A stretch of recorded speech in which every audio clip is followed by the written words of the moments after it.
የዓለም ሀገራት ምንም እንኳን ቴክኖሎጂና ከተሞቻቸውን ወደፊት ለፊት ቢያወጡም በጓዳቸው በሺህ ዓመታት ያስቆጠሩ አሁን ለተገኙበት መሰረት የሆኗቸው አስደናቂ ገጠሮች ዛሬም አሏቸው። የቴክኖሎጂና የርዕዮተ አብዮቶች የተፈራረቁባቸውን ግን ደግሞ ዛሬም ድረስ እጅን ባፍ በሚያስጭኑ ድንቅ የገጠር ሕይወት የሚመራባቸውን የቻይናን ገጠሮች ልናስቃኛችሁ ወደናል።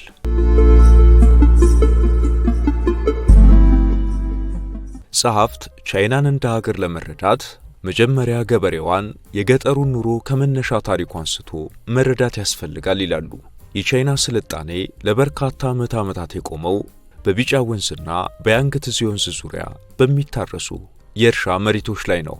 ምንም እንኳን ዛሬ ቻይና በዓለም ላይ በግዙፍ የኢንዱስትሪ ከተሞቿና በቴክኖሎጂ ምጥቀቷ ብትታወቅም የአገሪቱ እውነተኛ ማንነት ባህልና ስነ ልቦና የሚመነጨው ከነዚህ ገጠሮቿ ነው።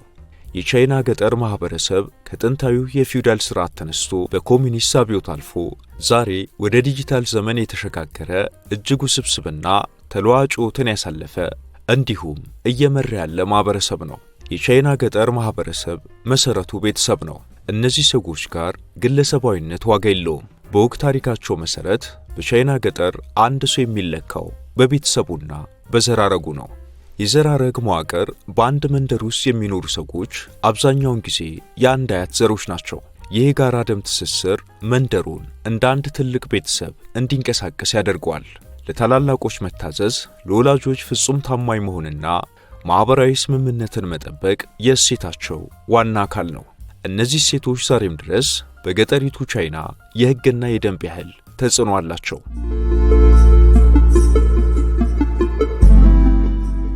ስለ ቻይና የገጠር ሕይወት ሲነሳ ሁኮ የተባለው የቤት ምዝገባ ሥርዓት አብሮ ይነሳል። ይህ ሥርዓት ቻይናውያንን በሁለት ጎራ ይከፍላል፣ የገጠር ነዋሪና የከተማ ነዋሪ በሚል። ሁኮ ሲስተም ሀገሪቱን በኢንዱስትሪ ለማዘመን በሚደረገው ጥረት ውስጥ የሰው ኃይል ፍሰትን ለመቆጣጠር ሲባል ተግባራዊ የተደረገ ነው። የሁኮ ዋና ዓላማ ገበሬው በገጠር እንዲቆይና ለከተማው ኢንዱስትሪ የሚሆን ምግብ እንዲያመርት ማድረግ ነበር። ይህ ሥርዓት አንድ ሰው ያለ መንግሥት ፈቃድ ከገጠር ወደ ከተማ ገብቶ እንዳይኖርና እንዳይሠራ ጥብቅ ክልከላ ነበረበት። በዚህም ምክንያት የቻይና ገበሬ ከመሬቱ ጋር የታሰረ ሁለተኛ ደረጃ ዜጋ ሆኖ እንዲቆይ ተፈርዶበታል የሚል አስተሳሰብ እንዲነግስ አደረገ። በከተሜነት የተመዘገበ ዜጋ ጥራት ያለው ትምህርት፣ የጤና መድን፣ የጡረታ አበልና የመኖሪያ ቤት ድጎማ ያገኛል። በአንጻሩ ደግሞ የገጠሩ ዜጋ እነዚህን አገልግሎቶች የማግኘት መብቱ እጅግ የተገደበ ነበር። እነዚህ ልዩነቶችም የሁኮ ሥርዓት በቻይና ገጠርና ከተማ መካከል ያለ የማይታይ ግንብ ነው ሲሉ ብዙዎች ገለጹት። ሆኖም ግን ይህ ገደብ ቢኖርም በሚሊዮን የሚቆጠሩ ገበሬዎች ወደ ከተማ መግባታቸው አልቀረም። እነዚህ ከገጠር የፈለሱ ሰዎች በጉልበት ሥራ ላይ በብዛት የተሰማሩ በመሆናቸው የቻይናን ሰማይ ጠቀስ ሕንፃዎች የገነቡ ግን ደግሞ የከተማው አካል ያልሆኑ ጊዜያዊ ዜጎች እስከ መባል አድርሷቸዋል። የቻይና መንግሥት የሁኮ ሥርዓት ለሀገሪቱ የረጅም ጊዜ መረጋጋትና ለኢኮኖሚ እድገት እንቅፋት መሆኑን በመረዳቱ ከቅርብ ዓመታት ወዲህ ሥርዓቱን ቀስ በቀስ ወደ ማስቀረቱ ሄደ። እንደዛም ሆኖ የገጠሩ ክፍል ችግር አልቀረለትም። ከገጠር ወደ ከተማ ባለው ፍልሰት ምክንያት ወጣቱ ኃይል ወደ ከተማ ሲሄድ በመንደሮች ውስጥ የሚቀሩት አረጋውያንና ሕፃናት ብቻ ሆኑ። በአብዛኛው እርሻዎች የሚታረሱትም ዕድሜያቸው በገፉ አዛውንቶች ሲሆን ይህ በገጠሪቱ ቻይና የሰው ኃይል እጥረትና የማኅበራዊ ትስስር መላላትን ፈጠረ። በመንደሮች ውስጥ የቀሩት አረጋውያን የጤና እክል ሲገጥማቸው እንኳን ደግፎ ወደ ሕክምና ቦታ የሚወስድ ረዳት ማጣታቸው ብዙዎቹ በብቸኝነትና በድህነት ውስጥ እንዲኖሩ ያስገደደ ምክንያት ሆነ። በዚህ ምክንያትም ወላጆቻቸው ከተማ ሄደው የሚሰሩባቸውና በአያቶቻቸው እጅ የሚያድጉ ከ60 ሚሊዮን በላይ ሕፃናትም ተፈጠሩ። በእነዚህ መንደሮች ውስጥ ብዙ አዳዲስ ቤቶች ተገንብተው ይታያሉ። ተሰደው ኑሯቸውን በከተማ የመሰረቱ የገጠሪቱ ተወላጆች በከተማ ሰርቶ ያገኙትን ገንዘብ ወደ መንደራቸው ልከው ትላልቅ ቤቶችን ይሰራሉ። ሆኖም እነዚህ ቤቶች የሚከፈቱት በዓመት አንድ ጊዜ ለቻይና አዲስ ዓመት ብቻ ሆነ። ቤቶቹ እጅግ በዘመነ መልኩ ቢሰሩም ዓመቱን ሙሉ ዝግ ናቸው። የጉዳዩን አሳሳቢነት የተመለከተው የቻይና መንግሥት ታዲያ ለዚህ ፍቱን መፍትሄ አበጀ። ይህንን ችግር ለመቅረፍ የገጠር መነቃቃት ስትራቴጂ ነድፎ የኢንዱስትሪ ሽግግር ማለትም ፋብሪካዎችን ወደ ገጠር በመውሰድ ወጣቶች በመንደራቸው ሆነው እንዲሰሩ ማበረታታት፣ ትንንሽና የተበታተኑ እርሻዎችን በማዋሃድ በትላልቅ ማሽኖች እንዲታረሱ ማድረግ፣ ወጣቶች የዲጂታል ንግድ በመጨመር ወደ ገጠር እንዲመለሱ ማድረግ ላይ በብርቱ መስራቱን ገፋበት። ለዚህም የቻይና መንግስት በገጠሩ ራሱን የቻለ የቴክኖሎጂ አብዮት እንዲቀጣጠል አደረገ። የቻይና መንግስት የገጠር ኢንተርኔት ተደራሽነትን በማስፋቱ ታኦባኦ የተባሉ መንደሮች ተፈጠሩ። ታኦባኦ በቻይና ግዙፍ የኦንላይን መገበያያ መድረክ ነው። አንድ መንደር ታኦባኦ መንደር ለመባል ቢያንስ 10 በመቶ የሚሆኑት ነዋሪዎች በኦንላይን ንግድ ላይ መሰማራት አለባቸው። ገበሬዎች እንደ ሻይ፣ ማርና ፍራፍሬ ያሉ የግብርና ምርቶችን ብቻ ሳይሆን ባህላዊ አልባሳትን፣ የእጅ ሥራዎችንና የቤት ዕቃዎችን ጭምር ማምረትና መሸጥ ጀመሩ። እነዚህ መንደሮች በሺዎች የሚቆጠሩ ሰዎችን ከድህነት አወጡ። ለምሳሌ ቀደም ሲል በድህነት ትታወቅ የነበረችው ሻጄ የተባለች መንደር ዛሬ የቤት ዕቃዎችን በኦንላይን በመሸጥ በቢሊየን የሚቆጠር የቻይና ዩዋን ገቢ ታገኛለች። በአሁኑ ጊዜ ብዙ ወጣት ገበሬዎች የቪዲዮ ብሎገሮች በመሆን የመንደሩን ሕይወትና ምርት በማስተዋወቅ በሚሊዮን የሚቆጠር ዶላር ያገኛሉ። ይህ ለውጥ አብዛኛውን በከተማ የሚኖር ሰው እንደገና ወደ ገጠር እንዲጎርፍ አደረገው። የኦንላይን ንግድ ያለ ቀልጣፋ የትራንስፖርት ስርዓት ሊሳካ አይችልምና የቻይና መንግስት እያንዳንዱ መንደር የፖስታና የጭነት አገልግሎት እንዲያገኝ አደረገ። በአሁኑ ጊዜ በሩቅ ተራራማ አካባቢ የሚመረት ትኩስ ፍራፍሬ በ24 ሰዓት ውስጥ ቤጂንግ ወይም ሻንጋይ ለሚገኝ ደንበኛ ቤት ይደርሳል። በቻይና ድሮኖች ቦምብ ለመጣል ሳይሆን መኪና ሊደርስባቸው በማይችሉ በጣም አስቸጋሪ ተራራማ ቦታዎች ምርቶችን ለማጓጓዝ የሚያገለግሉ ናቸው። ታዲያ ይህ ለውጥ ያስጎመሻቸው በከተማ የሚኖሩ የገጠሪቱ ተወላጆች የቀደመ ቤታቸውን መናፈቃቸው አልቀረም። የተሻለ ሕይወት ፍለጋ ወደ ከተማ ሄደው የነበሩ የዩኒቨርሲቲ ተማሪዎች ዛሬ ወደ መንደራቸው ተመልሰው የኢኮሜርስ ድርጅቶችን በማቋቋም ላይ ናቸው። እነዚህ ወጣቶች የዘመናዊ ግብይትና የቴክኖሎጂ ዕውቀታቸውን በመጠቀም የአያቶቻቸውን የእርሻ ሥራ እያዘመኑት ይገኛሉ። የገጠሩ ለውጥ ከዚህም በላይ ተሻግሮ ሄዷል። የቻይና መንግስት ገጠሩን የኢንዱስትሪ ቆሻሻ መጣያ ከማድረግ ይልቅ የተዋቡ መንደሮች የሚል ፕሮጀክት ቀርጾ ተግባራዊ በማድረግ የገጠርን ውበት በመጠበቅ ገቢ ለማግኘትና የተፈጥሮ ቱሪዝም ወይም ኢኮቱሪዝምን ተግባራዊ አድርጓል።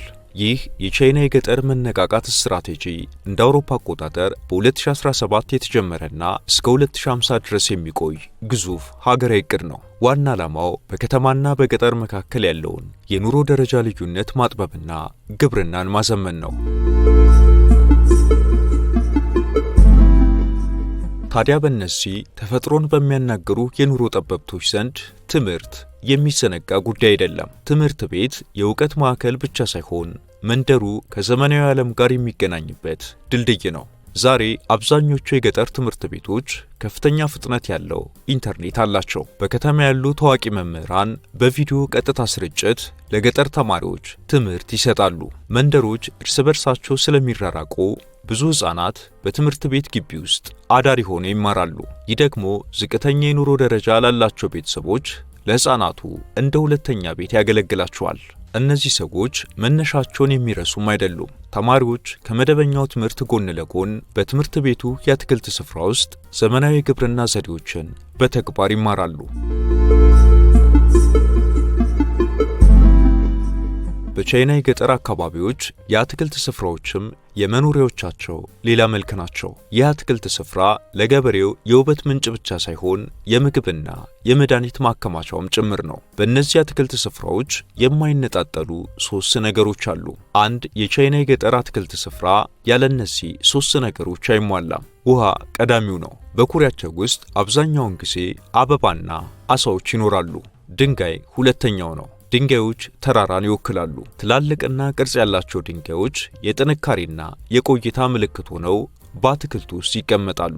አረንጓዴ ተክሎች የሕይወትን ውደት ያሳያሉ። በቻይና ገጠር አትክልት ውስጥ ድምፅ ትልቅ ቦታ አለው። የቀርከሃ ቅጠሎች በነፋስ ሲወዛወዙ የሚፈጥሩት ድምፅና የውሃው መንጠባጠብ ለሰው ልጅ አእምሮ እረፍት እንደሚሰጥ ያምኑበታል። የቻይና ገጠር አትክልት ስፍራ ገበሬው ተራራውን፣ ወንዙንና ጫካውን አሳንሶ በጓሮ በመፍጠር ከተፈጥሮ ጋር በሰላም መኖሩን የሚያሳይበት ልዩ ምስጢር ነው።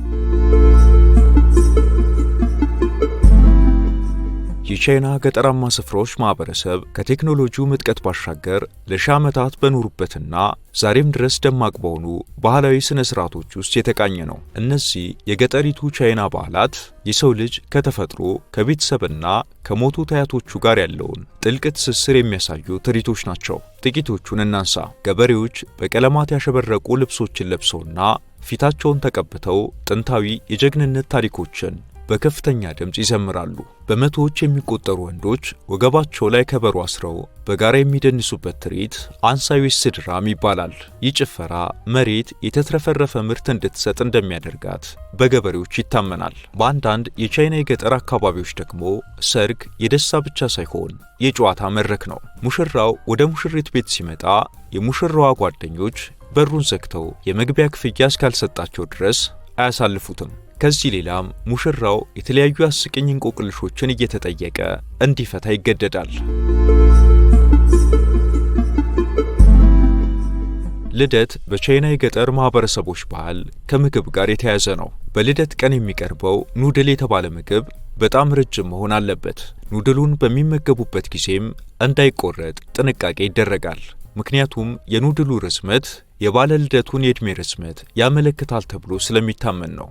በቻይና የገጠር መንደሮች ውስጥ አንድ ላይ መመገብ ትልቅ ትርጉም አለው። ለዚህ የአብሮነት ማዕድ መሃል ላይ የሚቀመጥ ማሰሮ ውስጥ ውሃ ይፈላል።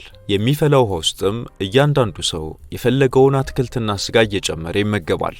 ይህ አንድነትንና መጋራትን ያሳያል ብለው ያምናሉ። በቻይና የገጠሪቱ ክፍል ገበሬዎች ለክረምት እንዲሆናቸው አትክልቶችን በጨው አሽገው ያቆያሉ። እነዚህ አትክልቶች ለምግብ መፈጨት የሚረዱ ባክቴሪያዎች እንዳሏቸው በሳይንስ ተረጋግጧል። በቻይና የገጠሪቱ ነዋሪዎች ዘንድ ባህላዊ ምግቦች የተለየ ቦታ አላቸው። ከምግብነት ባለፈ እንደ ሕክምናና እንደ ጥበብ ይታያሉ። ገበሬው ምግብ መድኃኒት ነው የሚለውን ጥንታዊ ፍልስፍና በዕለት ተዕለት ሕይወቱ ይተገብራል። በክረምት ወቅት ቅመም የበዛባቸውና ሙቀት የሚሰጡ ምግቦች ለምሳሌ እንደ ዝንጅብልና ነጭ ሽንኩርት ያሉት በብዛት ለምግብነት ይውላሉ። በበጋ ደግሞ ሰውነትን የሚያቀዘቅዙ ምግቦች ለምሳሌ እንደ ዱባና አረንጓዴ ሻይ ይመረጣሉ። በገጠር የቻይና ቤቶች ውስጥ ለሰዓታት የሚፈሉ ሾርባዎች የተለመዱ ናቸው። እነዚህ ሾርባዎች በሽታ የመከላከል አቅምን እንደሚገነቡ ይታመናል።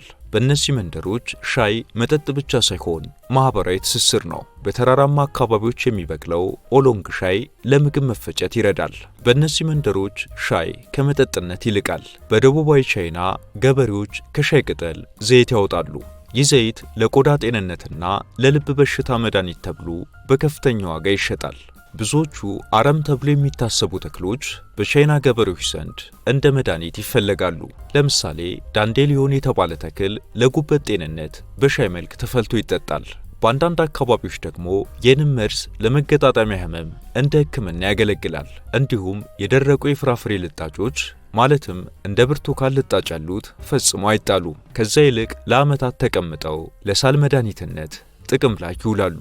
የቻይና ገጠራማ ማህበረሰብ ተፈጥሮን የመጠቀም ጥበብ አለው። እያንዳንዱ ቅጠል፣ እያንዳንዱ ስርና እያንዳንዱ የምግብ አዘገጃጀት ከጀርባው የብዙ ዓመታት ታሪክና የጤና ምስጢር ይዟል። ይህ ጥልቅ ዕውቀት ዛሬም ቢሆን ከዘመናዊው ሕክምና ጎን ለጎን እየሰራ ይገኛል። የቻይና ገጠራማ አካባቢዎች ስነ ህንጻ እንዲሁ መጠለያ መስራት ብቻ ሳይሆን ከተፈጥሮ ጋር ተስማምቶ የመኖርና የቤተሰብን አንድነትን የመጠበቅ ጥበብ ነው። እያንዳንዱ የገጠር አካባቢ እንደ አየሩ ጸባይና እንደ ባህሉ የተለየ አሰራር ዘይቤ ያለው። በሰሜን ምዕራብ ቻይና በሚሊዮን የሚቆጠሩ ሰዎች ዛሬም በዋሻ ውስጥ ይኖራሉ። እነዚህን የዋሻ ቤቶች ይሏቸዋል። ከኮረብታዎች ተቆፍረው ይሰራሉ። እነዚህ ቤቶች በተፈጥሮ የአየር ሁኔታን እንዳመጣጡ የመቀበል አቅም አላቸው። በክረምት ሙቀት ይሰጣሉ፣ በበጋ ደግሞ በጣም ቀዝቃዛ ናቸው። ለአካባቢ ጥበቃ እጅግ ተስማሚና አነስተኛ ወጪ የሚጠይቁ ናቸው። ሲሄ ዩዋን በሚል የሚታወቀው የቤት አሰራር አንደኛው ነው። ይህ በሰሜናዊ ቻይና በተለይ በቤጂንግ ዙሪያ የሚገኝ ጥንታዊ የቤት አሰራር ነው። 4 ቤቶች በአንድ ካሬ ቅርጽ ተሰርተው በመሃላቸው ክፍት ግቢ ይኖራቸዋል።